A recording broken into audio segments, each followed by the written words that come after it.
Hello friends, আমি রবি। আমার এই ব্লগ চ্যানেল থেকে আপনাদেরকে জানাই শুভেচ্ছা ও অভিনন্দন। আজকের ডেটে আবারও চলে এলাম ছোট্ট একটা টিপস গল্প নিয়ে। চলুন তাহলে বেশি কথা না বাড়িয়ে চলে যাব আমরা সেই ছোট্ট টিপস গল্পতে। এক পলক আমরা সেই গল্প শুনে আসি। হ্যালো ফ্রেন্ডস, কাজ শেষ হতেই স্টেশনের দিকে রওনা হলাম। মানেই স্টেশন, টিনের ছোট্ট একটা চালা, সেখানে টিকিট বিক্রির বন্দোবস্ত। 10:30 হাত প্ল্যাটফর্ম, দুটি টিমটিমে তেলের বাতি। স্টেশনে যখন গিয়ে পৌঁছালাম তখন 7:30। কেউ কোথাও নেই, টিকিট ঘর বন্ধ। প্ল্যাটফর্মের ওপরে কে একজন ঘুমাচ্ছিল। আমার আওয়াজে উঠে বসলো। তাকে জিজ্ঞাসা করলাম, ট্রেন কটায় রে? জামশেদপুরে ফিরব। লোকটা আদিবাসী, দু হাতে চোখ মুখ মুছে বিস্তৃত দৃষ্টি মিলে কিছুক্ষণ আমাকে দেখলো, তারপর বলল, 6:30টায় শেষ ট্রেন চলে গিয়েছে বাবু, আবার ট্রেন কাল বেলা 10টায়। সর্বনাশ! তাহলে রাত কাটাবো কোথায়? শীতকাল, একবার হাওয়া দিচ্ছে, মনে হচ্ছে যেন গায়ে 1000 সূঁচ ফুটছে। স্টেশনে কোথাও শোবো তার উপায় নেই। তাড়াতাড়ি বেরিয়ে এলাম। সাইকেল রিক্সা চিহ্নই নেই। লোকটা বোধহয় আমাকে নামিয়ে দিয়েই চলে গেছে। আবার প্ল্যাটফর্মে ফিরে এলাম। আদিবাসীর সামনে। হ্যাঁ রে, এখানে কোথাও হোটেল আছে? হোটেল? লোকটা এমন ভাবে চেয়ে রইল, হোটেল শব্দটা যেন সে জীবনে এই প্রথমবার শুনেছে। বুঝিয়ে দেবার ভঙ্গিতে বললাম, সরাইখানা, যেখানে রাতটা কাটাতে পারি না বাবু। কথা শেষ করেই লোকটা গায়ে কাপড় টেনে শুয়ে পড়ল। সঙ্গেই নাসিকা ধবনি। এরপর ধাক্কা দিলেও উঠবে এমন মনে হলো না। সঙ্গে বিছানাপত্র বা বাক্স পাঁচলা কিছুই ছিল না। থাকবার কথাও নয়। শহরের অফিস থেকে এখানে একটা জরুরি চিঠি বহল করে এনেছিলাম। বন বিভাগের ছোট্ট একটা অফিস আছে, সেখানে একটা ট্যাঙ্গার পৌঁছে দেওয়া। আসবার সময় বাসে এসেছিলাম, যাবার সময় শুনলাম বাস বন্ধ। পথের মাঝখানে একটা বাস বুঝি মানুষ চাপা দিয়েছে। ব্যাস, তাই নিয়ে হই হই কাণ্ড।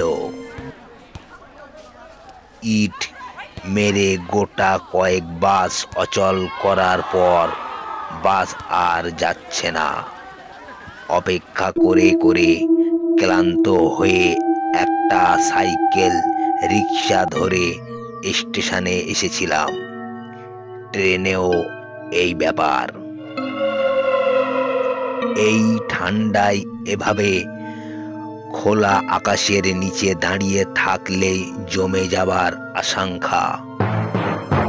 যেভাবেই হোক আশ্রয় একটা খুঁজতেই হবে। আলোয়ানটা কোটের উপর ভালো করে জড়িয়ে হাঁটতে আরম্ভ করলাম। দুপাশে ঘন জঙ্গল, বন্য জন্তু আছে কিনা ঈশ্বর জানেন। উপস্থিত জোনাকির ঝাঁক দেখা যাচ্ছে, সমস্ত শরীর ঠকঠক করে কাঁপছে, বারবার হাঁটুতে হাঁটুতে ঠোকাঠুকি হয়ে যাচ্ছে। বুকের মধ্যে এমন শব্দ হচ্ছে যে কোনো মুহূর্তেই হৃৎপিণ্ড থেমে যেতে পারে। অনেকটা চলার পর জঙ্গলের এলাকা পার হলাম। লোকালয়ের চিহ্ন নেই, খুনিদের দু একটা ঝুপড়ি, সেখানে আশ্রয় চাওয়া আত্মহীন। অন্ধকার রাত, আকাশে চাঁদ নেই, একটা নক্ষত্র নয়। ভাবলাম বন বিভাগে অফিসে চলে যাই, প্রহরীকে ডেকে তুলে তার ডিয়ার রাত কাটাবার ব্যবস্থা করি। আন্দাজে রাস্তা ধরে অনেকটা চললাম। তেপান্তরের মাঠ, মাঝে মাঝে আগাছা ঝোপ। আসবার সময় এই মাঠ দেখেছিলাম বলে মনে পড়ল না, তার মানে রাস্তা ভুল করেছি।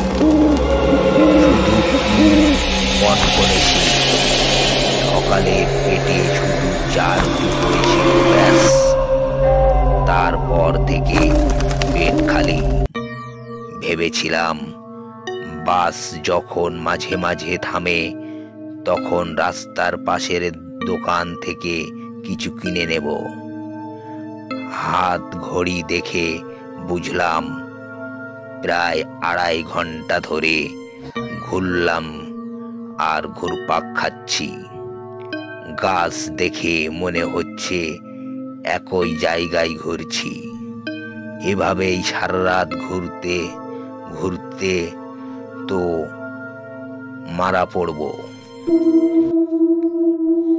এবার রাস্তা ছেড়ে মরিয়া হয়ে মাঠের মধ্য দিয়ে কোনাকুনি হাঁটতে শুরু করলাম। উঁচু নিচু জমি, বারবার ঠক্কর লাগলো। কাঁটা গাছে পায়ের ছাল রক্তাক্ত হলো। হঠাৎ সামনের দিকে চেয়ে চমকে উঠলাম। অন্ধকারেও দেখা যাচ্ছে সাদা একতলা বাড়ি, টালির ছাদ। ক্লান্ত দুটি পা টেনে নিয়ে কোনো রকমে বাড়ির দরজায় গিয়ে উপস্থিত হলাম। মনে মনে ঠিক করলাম, যারই বাড়ি হোক হাতে পায়ে ধরে আশ্রয় ভিক্ষা করব। বিছানার দরকার নাই, মেঝের ওপর শুয়ে থাকব, তবু তো মাথার ওপরে একটা আচ্ছাদন থাকবে। আমি ঠেলবার আগেই দরজা খুলে গেল। পাদ্রীয় পোশাক পরা দীর্ঘ চেহারায় একটি লোক হাতে হারিকেন নিয়ে দাঁড়ালো। আমাকে জিজ্ঞাসা করলো, কে? আমি তখন বললাম, আমি আশ্রয় প্রার্থী। শীতে ঘুরে ঘুরে ক্লান্ত হয়ে পড়েছি, দয়া করে যদি একটু আশ্রয় দেন আজ রাতটুকুর জন্য। উনি তখন বললেন, আসুন আসুন। পাদ্রী এক পাশে সরে দাঁড়ালো। আমি তার গা ঘেঁষে ছুটে ভেতরে গিয়ে দাঁড়ালাম। সামনে আগুন জ্বলছে। ফায়ার প্লেসে অনেক কাঠ জড়ো করা। আমি আগুনের সামনে বসে হাত পা সেঁকতে লাগলাম। আহ, কি আরাম! ঈশ্বর করুণাময়। প্রাণটা বাঁচল। পাদ্রী দরজা বন্ধ করে পেছনে এসে দাঁড়ালো। এখানে কোথাও এসেছিলে? আমাকে বললেন। আমি তখন বললাম, বন বিভাগে অফিসে এসেছিলাম। বন বিভাগের অফিস। উনি বললেন, সে তো এখান থেকে মাইল 10 কম নয়। আমার দুর্ভোগের কাহিনী বললাম। পাদ্রী সমবেদনা সূচক শব্দ করে বলল, পুয়ার বয়, অনেক কষ্ট পেয়েছেন। বুঝতে পারছি আপনি খুব ক্ষুধার্ত, কিন্তু আমার ভাড়ার একেবারে খালি। আমি 8টায় খেয়ে নিয়েছি। বোধ হয় একটা ডিম পড়ে আছে, সেটাই আপনাকে দিতে পারি। ছোট্ট একটা ডিম অমলেট করে পাদ্রী নিজে আমার মুখের সামনে ধরল। খুব ক্ষুধার্ত কুকুরের সামনে রুটির টুকরো ফেলে দিলে যেমন হয়, তেমনি ভাবে আমি আমলেটের ওপরে ঝাঁপিয়ে পড়লাম। কয়েকটা মুহূর্ত, তারপর প্লেট পরিষ্কার, ধবধবে কোমল বিছানা, গরম কম্বল। পাদ্রী দরজা পর্যন্ত এগিয়ে দিয়ে গেল, আর দেরি করবেন না, আপনি ভীষণ পরিশ্রান্ত, শুয়ে পড়ুন। আশা করি কাল বাস চালু হয়ে যাবে। খুব সাবধানে দরজা ভেজিয়ে পাদ্রী বেরিয়ে গেল। কম্বলটা গায়ে জড়িয়ে বিছানার শরীর ঠেকাবার সঙ্গে সঙ্গেই গভীর নিদ্রায় মগ্ন হয়ে গেলাম। রাত কত জানবার উপায় নেই। হাত ঘড়িটা খুলেই জানলার তাকে রেখে দিয়েছিলাম। হঠাৎ চোখে উজ্জ্বল আলো চমকে চোখ খুললাম। ভোর হয়ে গেল বোধহয়। কাঁচের জানলা দিয়ে সূর্যের আলো এসে পড়ছে। ঘুমের ঘোর কাটতেই একটু সময় নিল। চোখ চেয়ে যা দেখলাম, তাতে আমার সারা শরীর রোমাঞ্চিত হয়ে উঠল। খাড়া হয়ে উঠল চুল। উজ্জ্বল হ্যারিকেল হাতে একটা মুখ আমার ওপর ঝুঁকে পড়েছে। মুখ বললাম বটে, কিন্তু মুখ নয়, একটা মরার মাথা। চোখের জায়গায় বিরাট গর্ত, দাঁতগুলো বেরিয়ে আছে। এ যে জ্যান্ত মানুষ গো! কতদিন পরে জ্যান্ত মানুষ দেখলাম, তাও আবার পুরুষ মানুষ। পুরুষ মানুষ কথাটা উচ্চারণ করার সঙ্গে সঙ্গেই মনে হলো চোখের গর্ত থেকে তীব্র লাল আলো বিচ্ছুরিত হলো। খটখট করে উঠল দাঁতের সার। এই পুরুষগুলোকে দুনিয়া থেকে মুছে ফেলতে পারতাম। কথাগুলো সব আমার কানে এলো, কিন্তু সমস্ত ইন্দ্রিয় এত ক্লান্ত যে সব কিছু শোনা বা বোঝার সাধ্য আমার ছিল না। কি হয়েছে রে, কি হয়েছে? আর একটা কর্কশ শব্দ কানে এলো। চোখ ফিরিয়ে দেখলাম আলোর আওতায় আর একটা মুখ ভেসে উঠল। ওহ, মুখ নয়, করটি। শূন্যেই শুধু মুখটা ভাসতে ভাসতে এলো। এই দেখো, জলজ্যান্ত পুরুষ একটা এসেছে।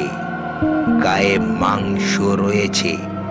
আমার করে আমাদের জমিতে শুতে এসেছে। বলিস কি জোয়ান? শ্রদ্ধা তো কম নয়।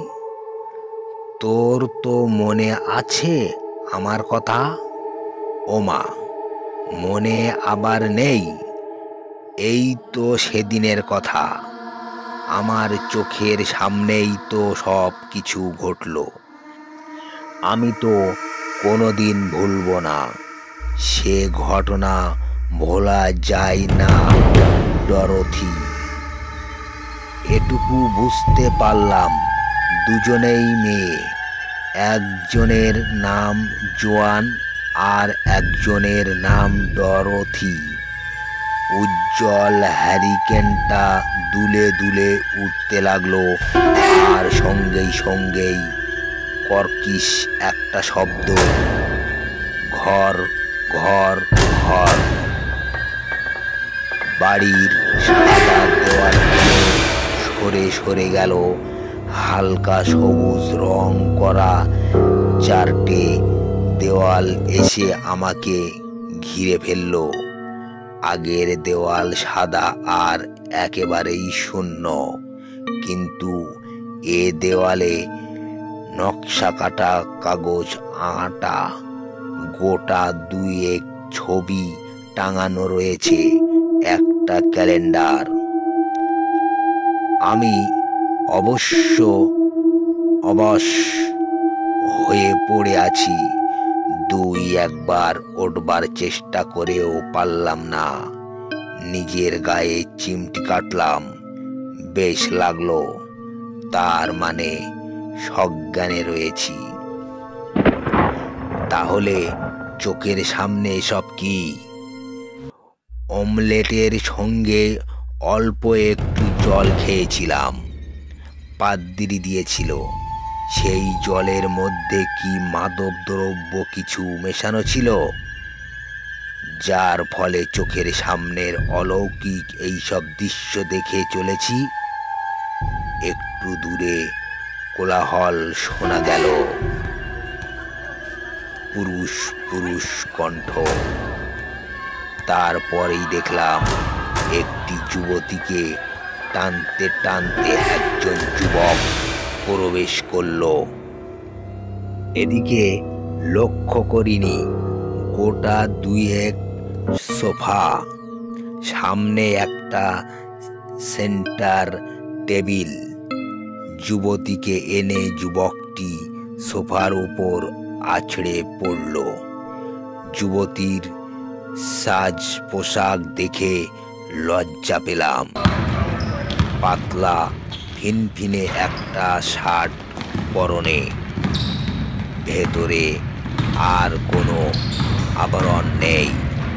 তাছাড়া টানাটানি করে আনার জন্যে অনেক জায়গায় ছিঁড়ে গেছে। যুবকটি কোমরে হাত দিয়ে দাঁড়ালো। শয়তানি, এবারে তোকে হাতে নাতে ধরেছি। বল, জানালা দিয়ে যে লোকটা পালালো সে কে? যুবতী মাথা নাড়ল। অর্থাৎ ভুল দেখেছ তুমি। নিশ্চয়ই ক্লাব থেকে নেশা করে এসেছ। আমি তোমার দেরি দেখে বিছানায় শুয়ে পড়েছিলাম। জানি তোমার কাছে ডুপ্লিকেট চাবি আছে, ঢুকতে কোনো অসুবিধা হবে না। যিশুর বিদ্যি, তোমাকে আমি সত্যি কথা বলেছি। যুবক সজোরে যুবতীকে একটা লাথি মারল। যুবতী সামলাতে না পেরেই কোচ থেকে মেঝের ওপর গড়িয়ে পড়ল। পোশাক সরে গিয়ে উদ্ধাঙ্গ একেবারে অবারিত। বীজ, তোর এই পাপ মুখে যিশুর পবিত্র নাম উচ্চারণ করিস না। যে লোকটা পালালো সে কপার কারখানার ম্যানেজার হালদার, তা আমি জানি। তোদের আশ নাই? অনেক দিন থেকে চলছে, সে খবরও আমি রাখি। আমি শুধু ধরবার অপেক্ষায় ছিলাম। তুমি মিথ্যা দোষারোপ করছো আমার। ডরথিকে জিজ্ঞাসা করো, সে তোমাকে সব কথা বলবে। ডরথি অর্থাৎ মাটিতে থুতু ফেললো, সে তো আর একটা শুকুরি। তার কাজ করণীর মেয়েদের পুরুষ জোগানো স্বামীর অনুপস্থিতিতে, তা আমার জানতে বাকি নেই। তাকেও আমি ছাড়ব না। সে অনেক ঘরের শান্তি নষ্ট করেছে। তাকে দুনিয়া থেকে হটাতে হবে। তুমি সব বাজে কথা বলছো। নিজের দোষ ঢাকবার জন্য এই সব কথার অবতারণা করছো তুমি। চোপড়াও, আমি ক্লাবে জুয়া খেলি, মদ খাই, কিন্তু কোনোদিন কোনো মেয়ে ছেলের দিকে চোখ তুলে চেয়েছি? কেউ বলতে পারবে? হা হা। জানি পুরুষ মানুষের সাতক্ষণ মাপ। দোষ করে আবার উল্টো পাল্টা কথা। এবার আত্মার সজোরে যুবতীর পেটে একটা লাথি মারল। দু হাতে পেট টিপে ধরে যুবতী কোকিয়ে উঠল। কি সর্বনাশ করছো তুমি, জানো না আমার পেটে তোমার সন্তান, আমাদের ভবিষ্যৎ বংশধরে তুমি মেরে ফেলবে? অর্থাৎ যুবতীর চুলের মুঠি ধরে টেনে তুলতে যাচ্ছিল। কথাটা শুনে থমকে দাঁড়িয়ে পড়ল। আমার সন্তান? নিশ্চয়ই। তোমার ছাড়া আর কার? জোয়ান আর আত্মার পিঠারের সন্তান। ছেলে হলে এক নাম রাখবো ড্যানিয়েল, আর মেয়ে হলে ক্যারোলিন। জোয়ান আর বলতে পারল না। আত্মারের উৎকষ্ট হাসির শব্দে মাঝপথে থেমে গেল। দেয়ালে একটা কোট টাঙানো ছিল। হাসতে হাসতে আত্মার কোটের পকেট থেকে একটা খাম বের করলো। তারপর সেই খাম মুখে একটা কাগজ বের করে চেঁচিয়ে উঠল, দেখো, ডাক্তার সেনের রিপোর্ট। আমি কোনোদিন সন্তানের জন্ম দিতে পারবো না। গত যুদ্ধ আমার এই সর্বনাশ করেছে।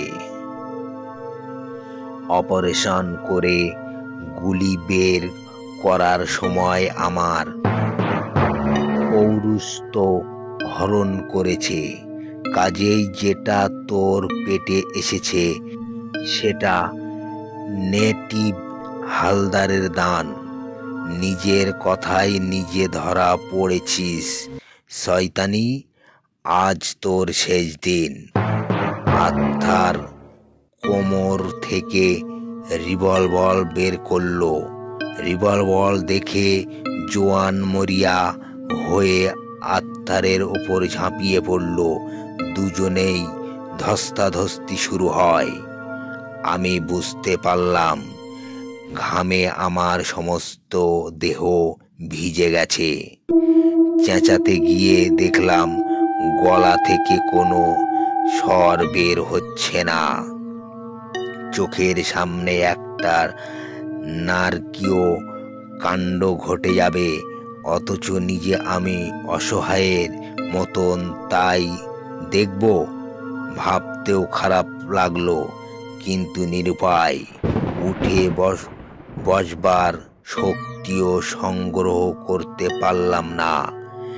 কি হচ্ছে কি? আত্মার বাড়িটা নরকুণ্ড করে তুলেছে যে। জানলাম কাছেই আর একটি কর্মী আছে দাঁড়ানো। জোয়ান মেয়েটিকে দেখে চিৎকার করে উঠল, ডরোথি, আমাকে বাঁচাও, পশুটা আমাকে শেষ করে দিতে চাইছে। মুহূর্তের জন্য জোয়ান একটু অন্য মস্তিষ্ক হয়ে গিয়েছিলাম। আত্মার এ সুযোগ হারালো না। রিভলভারের নল একেবারে জোয়ানের মাথায় ঠেকিয়ে ট্রিগার টিপল। গুডুম! নীল আলোর শিখা। সঙ্গেই সঙ্গেই হিলুর কিছুটা ছিটকে দেওয়ালে আটকে রইল। জোয়ানের শরীরটা দু এক মুহূর্তে স্থির হয়ে উঠল, তারপর টলে পড়ল মেঝের উপর। সারা মুখ রক্ত ভেসে গেল। খুন, খুন, আত্মার খুন করেছে। ডরোথি চিৎকার করে উঠল, তোকেও শেষ করব, সাক্ষী রাখতে নেই। আত্মার রিভলভার হাতে জানলা দিয়ে লাফিয়ে বাইরে পড়ল। একটু পরেই গুডুম করে আর একটা শব্দ, নারী কণ্ঠের চিৎকার, তারপরেই অখণ্ড নিস্তবতা। বোঝা গেল আত্মারের দ্বিতীয় গুলিতে ডরোথিও খতম।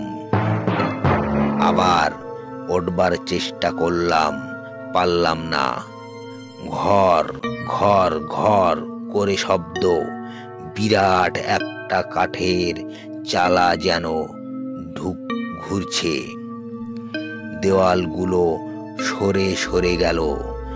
বুঝতে পারলাম আবার পুরনো দেওয়াল ফিরে আসবে, পুরনো পরিবেশ। কিন্তু না, এবার আর কোনো দেওয়ালই ফিরে এলো না। পরিবর্তে কনকনে ঠান্ডা হাওয়া, হাড়ের মধ্যে ঢুকে রক্ত জমিয়ে দেওয়ার মতন অবস্থা। হাত দিয়ে অনুভব করলাম বিছানা ওধাও, ভিজে ঘাসের ওপর শুয়ে আছি। শিশিরে ভেজা মাঠ, আকাশে দু একটা নক্ষত্র মিটমিটে দীপ্ত। তার মানেই অনাবৃত আকাশের তলায় মাটির শয্যায় শুয়েছিলাম। উঠে বসলাম। সারা রাত ঠান্ডায় শুয়ে হাত পা নাড়াবার সাধ্য নেই। হিমে আড়ষ্ট, অনেক কষ্ট উঠে বসলাম। রাত প্রায় শেষ। পূর্ব দিকে আলোর আঁচড়। এবার ভোর হবে। একটু একটু করে আলো ফুটল। পরিবেশের দিকে নজর দিয়েই এবার চমকে উঠলাম। কবরখানার মধ্যে শুয়ে আছি। একেবারেই দু পাশে দুটো কবর। ঝুঁকে পড়ে প্রস্তর ফলে লেখা পড়লাম, জোয়ান পিটার, আর জন্ম 1926, মৃত্যু 1950।